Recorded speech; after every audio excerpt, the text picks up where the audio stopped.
picture a simple pair of sewing scissors, the kind used for mending a kimono or trimming a thread.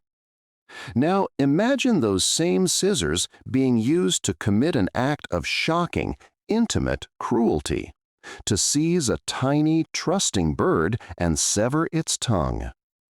This is the violent heart of one of Japan's most famous folk tales, Sita-kiri Судзумэ, or the tongue-cut sparrow. It sounds like the stuff of pure fantasy, a grim lesson cooked up in the mists of time. But this story is different. It bled from the page into the real world. On a map drawn by shogunate officials in the year 1661 to settle a land dispute in a place called Gumma, a specific location was marked as the home of this very sparrow. The legend was so real to the people who lived there that it was used as a landmark, as concrete as a river or a mountain. This raises a profound question. How does a simple morality tale about a bird become so powerful, so deeply believed, that it is literally written onto the landscape of a nation? To understand, we must follow an old man on a desperate journey, a journey that begins not with scissors, but with an act of selfless kindness. The story begins, as many do, in a humble home in rural Japan. Here lived an elderly woodcutter, the Oji-san, and his wife, the Oba-san.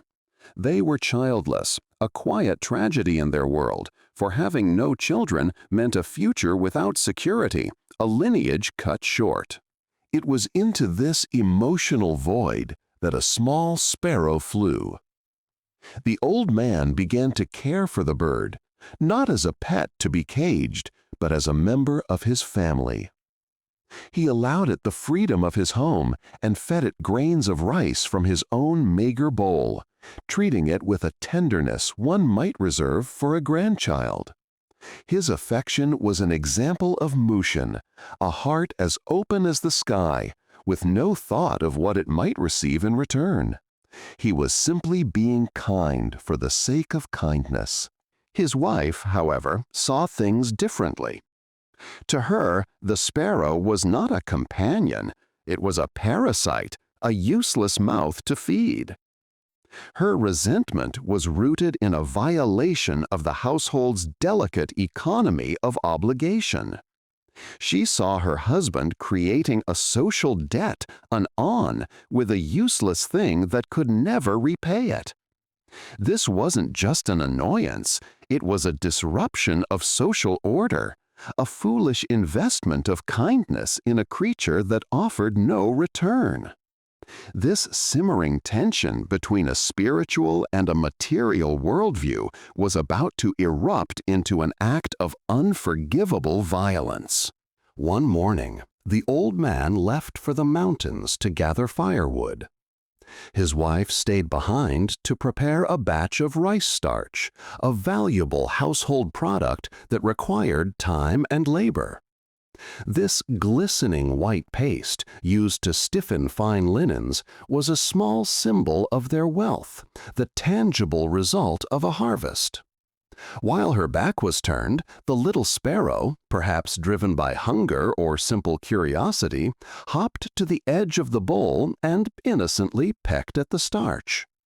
When the old woman discovered this small transgression, her reaction was not one of annoyance, but of pure fury. She did not shoo the bird away. She seized it. With her sewing scissors in hand, she spat out the words that would echo through centuries of Japanese folklore. In the classic translation by Yae Theodora Ozaki, her declaration is chillingly direct.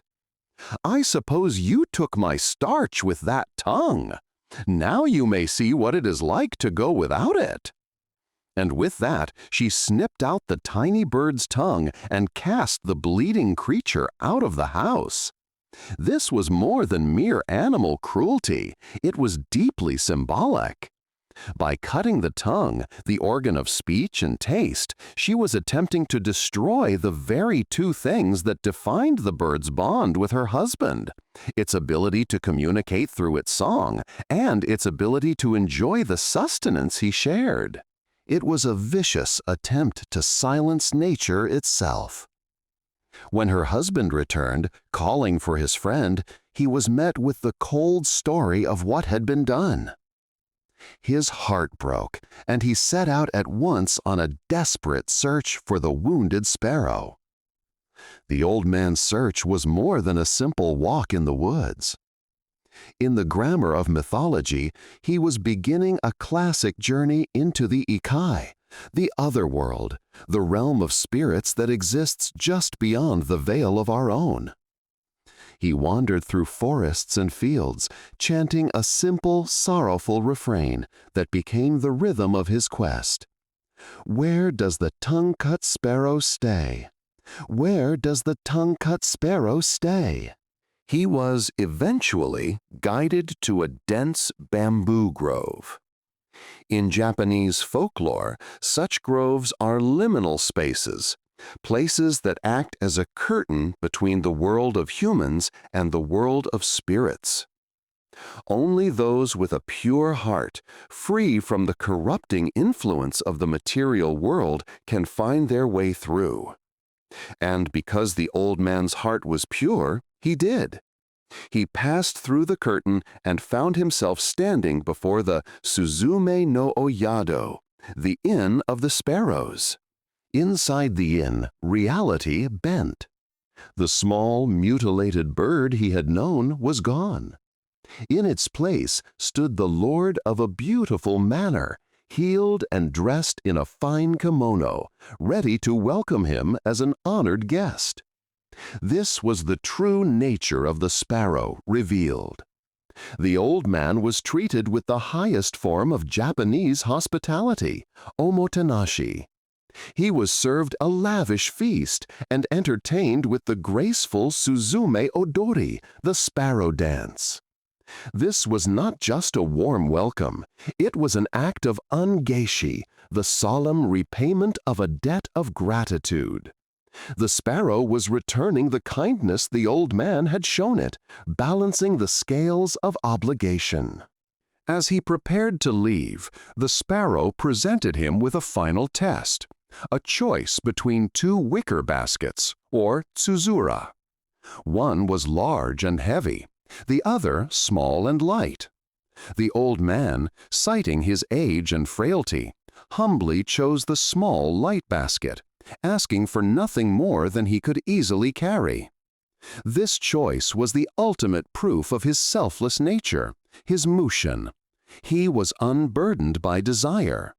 When he arrived home and opened his gift, he found it was not humble at all. The light basket was filled with a dazzling fortune of gold, silver, and rolls of silk. As he stared in wonder, his wife's eyes watched from the corner, burning with a new and dangerous envy. The sight of the treasure consumed the old woman. She immediately resolved to follow her husband's path, not out of love or remorse, but out of pure avarice. Her journey was a hollow mimicry, driven by a lust for what she believed was an even greater reward. She arrived at the Sparrow's Inn, rude and impatient, demanding the same treatment her husband had received. When the time came for the parting gift, she did not hesitate. She grabbed the heavy basket, her mind swimming with visions of the immense fortune it surely contained. The sparrows allowed her to take it, but they gave her one strict warning, a taboo that carried the weight of supernatural law. Do not open the basket until you reach home. The heavy basket was more than a physical object. It was a symbol of Bono, or earthly desires. As she struggled down the mountain path, groaning under its crushing weight, she was not just carrying a basket, she was carrying the physical weight of her own greed.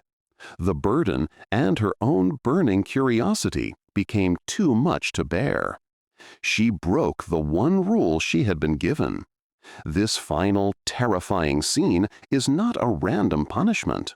It is a perfect demonstration of inga, or karmic retribution.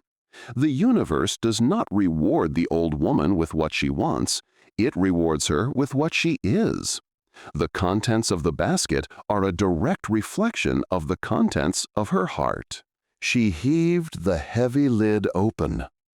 There was no gold.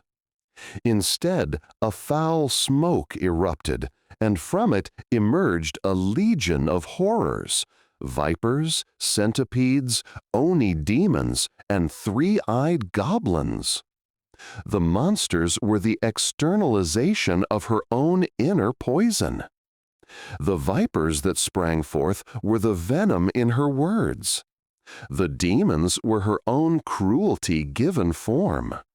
The contents of the basket were not a punishment from the outside. They were a mirror showing her the poison she carried within herself. For the cosmic scales to be balanced, the definitive folkloric reading requires her destruction. She was devoured where she stood. Greed is not a treasure to be sought, but a burden that will eventually crush the person who carries it. To leave the story there, however, is to miss its deepest meaning. Japanese folklorists have a name for beings like the sparrow. They are Marebito, visiting gods who come from the other world in a humble or wretched disguise to test the kindness of humanity. The sparrow was never just a bird. It was a deity on a divine errand. The entire story was a test. The old man, by showing compassion to a small, seemingly powerless creature, passed the test and was rewarded with blessings. The old woman, by showing cruelty, failed catastrophically and was destroyed by the very darkness she harbored within. This ancient idea holds a powerful, universal truth. It is a timeless reminder that our true character is not revealed in how we treat the powerful, but in how we treat the small, the vulnerable, the voiceless. For we never know when we might be entertaining a god in disguise.